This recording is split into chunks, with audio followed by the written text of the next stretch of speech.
Cordial saludo una vez más, mis amados hermanos, hermanas en nuestro Señor Jesucristo.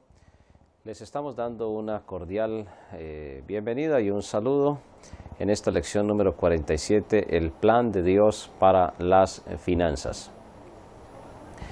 Queremos invitarles a tomar la palabra de Dios en el libro de Primera a Timoteo, en el capítulo número 6. Primera Timoteo, capítulo número 6.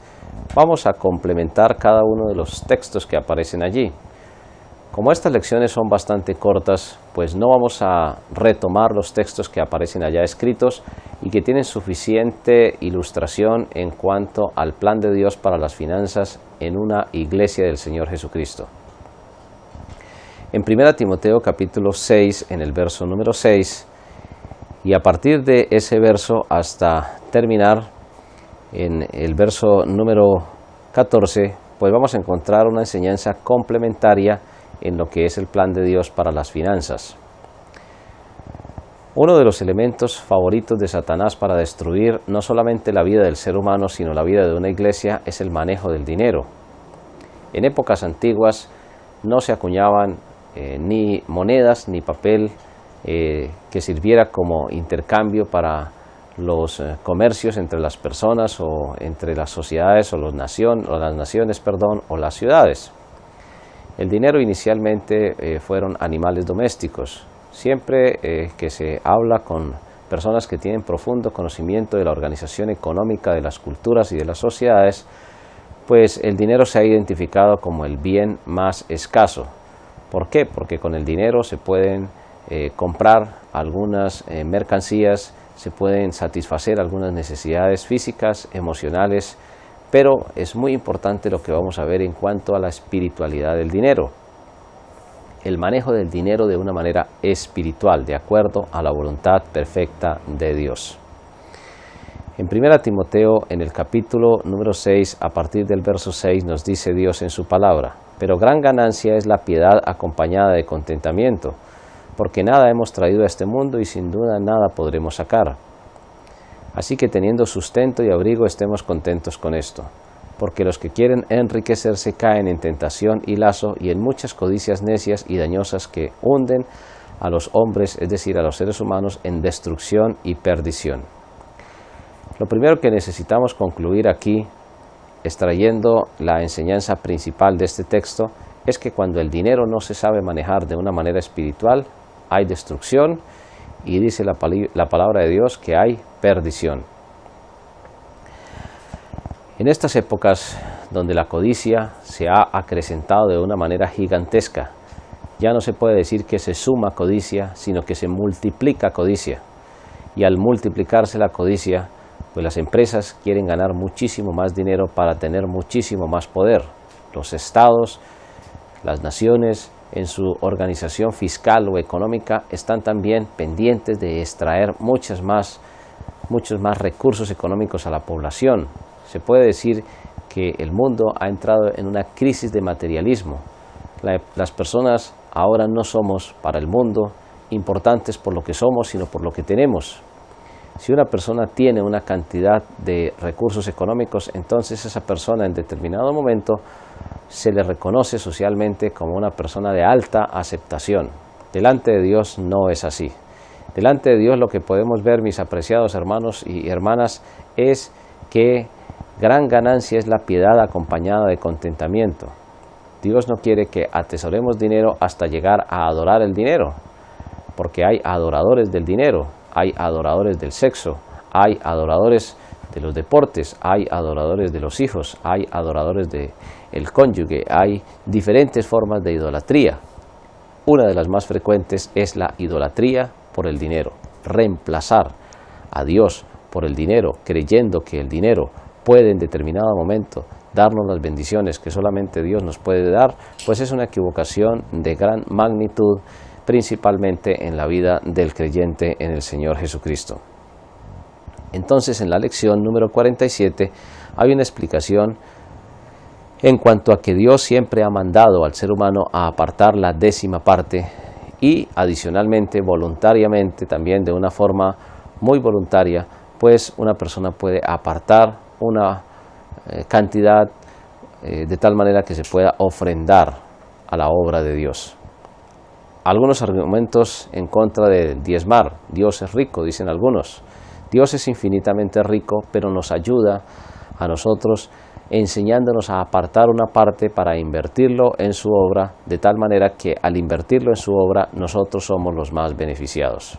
Si vamos a una plaza de mercado, o una galería o como se le quiera decir, pues sencillamente llevamos una cantidad significativa de dinero para poder comprar los alimentos que traigan energía a nuestro cuerpo y poder sobrevivir de esa manera. De una forma análoga, de una forma similar, podemos entonces entender que Dios nos enseñó a apartar una parte, mínimo el 10%, porque eso es lo que Dios propone en el corazón. Algunos dicen, es que yo doy solamente una ofrenda porque eso es lo que propuso Dios en mi corazón. Dios nunca negocia sus principios, ni tampoco los cambia, los que están establecidos allí en su palabra. La cantidad mínima que Dios propone para que un miembro de una iglesia, para que un hijo de Dios aparte para el mismo alimento espiritual de ese miembro es el 10%. Cuando diezmamos simplemente estamos invirtiendo en nuestra espiritualidad, estamos invirtiendo en nuestro espíritu. Siempre lo afirmamos y vale la pena reafirmarlo nuevamente. Mientras somos niños necesitamos sabiduría como niños, mientras somos jóvenes necesitamos sabiduría como jóvenes, o como adultos o como ancianos. En todas las etapas de la vida, la palabra de Dios es relevante por la sabiduría que ella nos da para tomar las decisiones. Pero ¿cómo aprender la palabra de Dios cuando no ayudamos, cuando no contribuimos a sostener económicamente la iglesia del Señor Jesús? Nunca una verdadera iglesia del Señor Jesús ha recibido donativos en compromiso con los estados. ¿Qué queremos decir con esto? Sencillamente que cuando una iglesia se ha unido con el Estado, pues el dinero que le envía el Estado producto de los impuestos reemplaza la fe de los creyentes. Y entonces, ¿cómo colocar la fe en una persona o en una entidad que ha sostenido económicamente a una comunidad cristiana? Nunca jamás una iglesia del Señor se ha comprometido con el Estado a hacer acuerdos, a hacer compromisos, a recibir donativos, a recibir sostenimiento económico. Es común que en Europa, en América y en otras regiones del mundo los estados, es decir, las organizaciones políticas han ayudado a sostener las religiones, pero no es esa la voluntad de Dios. La voluntad de Dios es que nosotros apartemos mínimo la décima parte de nuestras ganancias. Siempre es importante resaltar que es la décima parte de nuestras ganancias, porque ahí surgen una cantidad de preguntas. Si tengo un negocio y vendí X millones de pesos o X cantidad de dinero, ¿debo diezmar de qué? ¿De todo lo que vendí o de las ganancias? Nosotros sabemos que claramente la palabra del Señor nos dice que según Dios nos haya bendecido, es decir, cuando tenemos un salario, el salario es la ganancia. Cuando tenemos una empresa, las utilidades son las ganancias. De esa parte es que Dios nos enseña, nos invita, nos sugiere, nunca nos obliga, porque si nos obligara, entonces nosotros nos convertiríamos en paganos. Estaríamos diciéndole a Dios, Señor, yo te doy 100 pesos, pero tú me debes dar 1000. Señor, yo te doy 200, pero tú me das 20,000. No funciona así, por ejemplo, ni siquiera con un hijo. Cuando un hijo quiere dar algo a su padre, lo da por gratitud, por amor. Cuando un padre da a su hijo, también lo da en gratitud y en amor.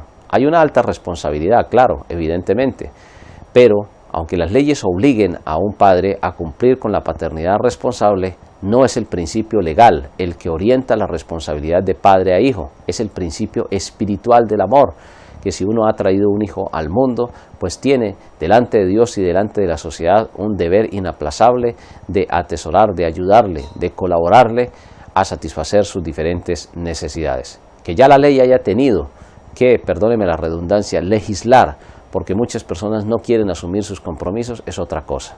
Pero es un compromiso voluntario, es un compromiso de amor, es un compromiso en el cual se debe tener en cuenta las bendiciones que se reciben.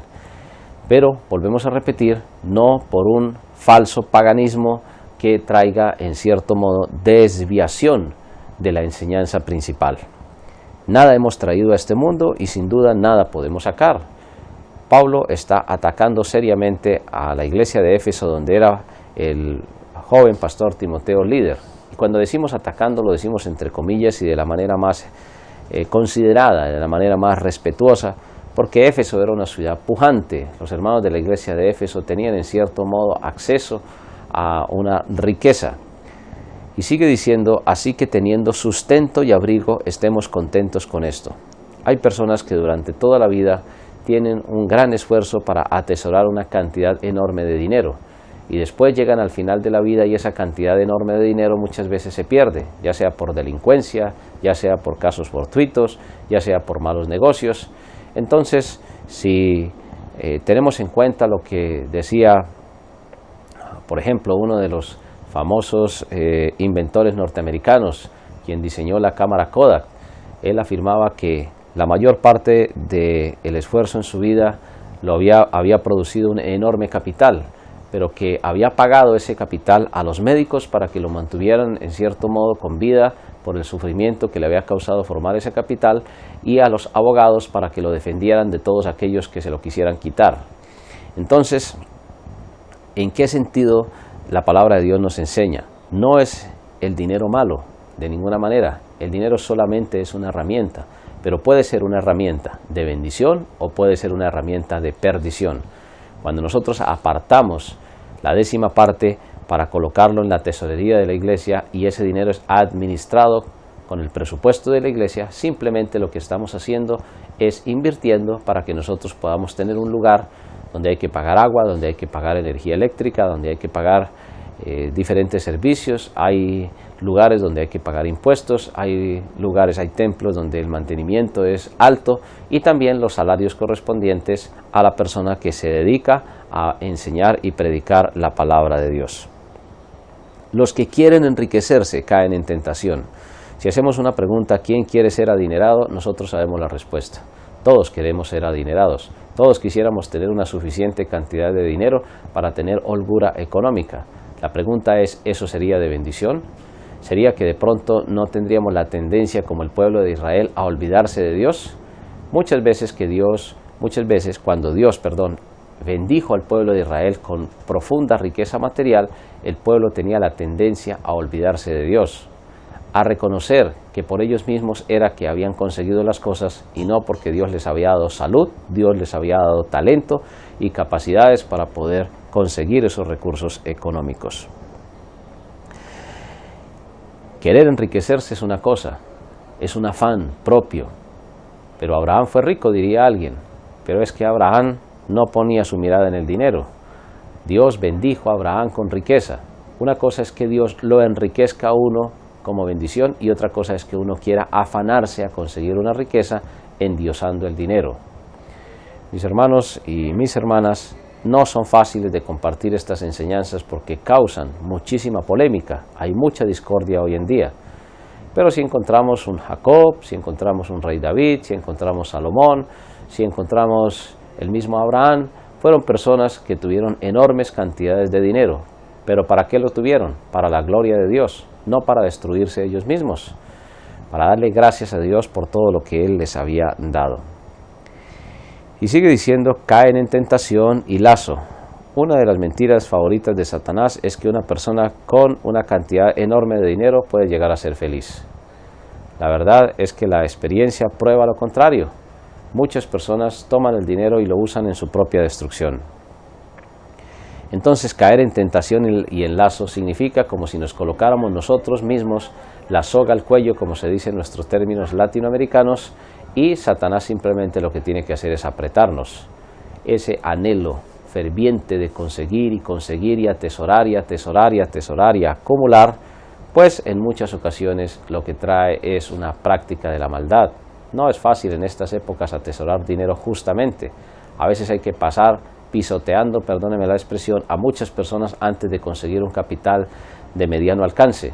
¿Cómo será cuando hay que conseguir un capital o cuando se quiere mejor conseguir un capital de largo alcance? La realidad, mis hermanos, es que el libro de Proverbios es supremamente puntual. La bendición de Dios es la única que enriquece y no añade aflicción. Cuando una cantidad de dinero va a traer tristeza a la vida de la persona, pues no podemos comprar la tranquilidad con nada.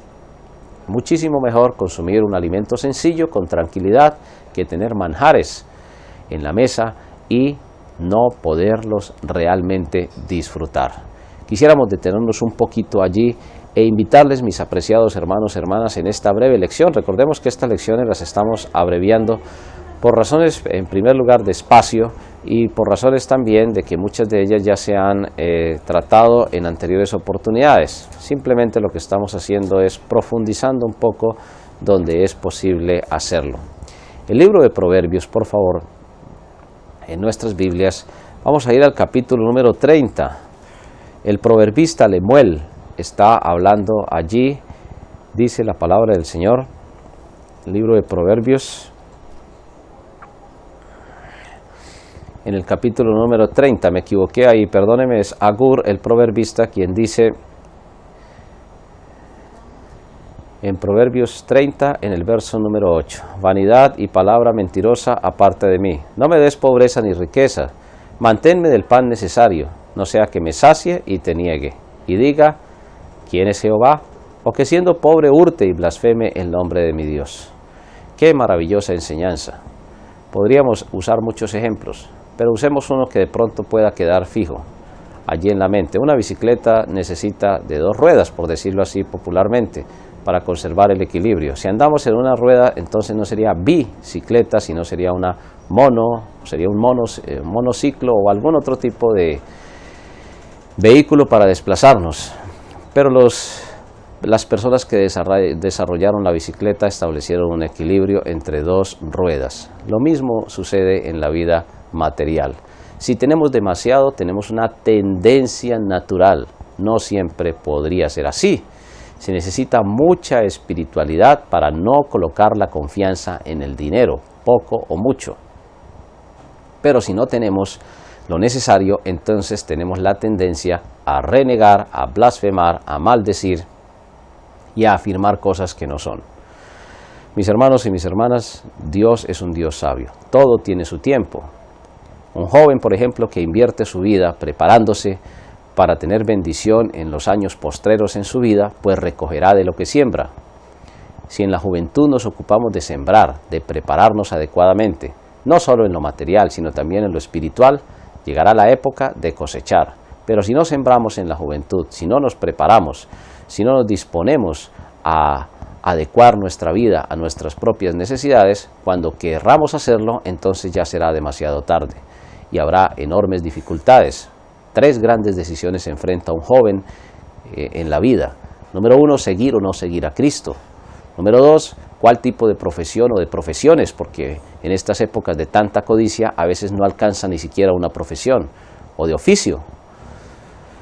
Y también con quién se va a unir para formar un hogar en el caso de que tenga el don de formar un matrimonio, porque en el otro caso tendría el don de quedarse solo, por resumir ahí el asunto. Mis hermanos y mis hermanas, en todas las 3 hay que tener una actitud muy seria, muy sobria, muy moderada, muy prudente para no incurrir en graves errores y en graves equivocaciones. De ahí que entonces este pasaje está muy de acuerdo con el pasaje que acabamos de leer allá en Timoteo, porque cuando nosotros queremos por nuestros propios medios atesorar grandes cantidades de dinero, sencillamente no vamos a tener dicha y lo que vamos a añadir es aflicción a nuestra vida.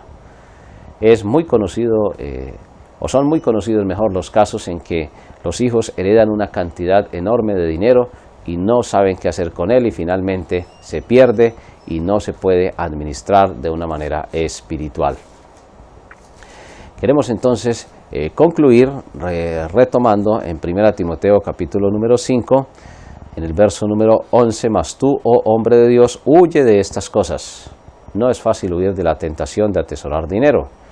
Y sigue la justicia, la piedad, la fe, el amor, la paciencia y la mansedumbre. Hermanos y hermanas, ha sido un gran privilegio para nosotros poder ampliar estos conceptos. Los otros los encontramos allí en las lecciones y esperamos que esas enseñanzas sean claramente aplicadas. Desde el principio, antes de la ley, en la gracia, hasta que el Señor regrese, Dios nos da la oportunidad de diezmar y de ofrendar para el sostenimiento espiritual y material de la iglesia y para que nosotros mismos somos los beneficiados cuando sembramos en lo espiritual para nuestra propia edificación espiritual. Mis hermanos y mis hermanas, muchísimas gracias por acompañarnos. Que el Señor nos bendiga grande y ricamente, y sus preguntas, comentarios, inquietudes, dudas, aclaraciones, todo eso será bienvenido para enriquecer estas enseñanzas de la palabra del Señor en doctrina bíblica básica.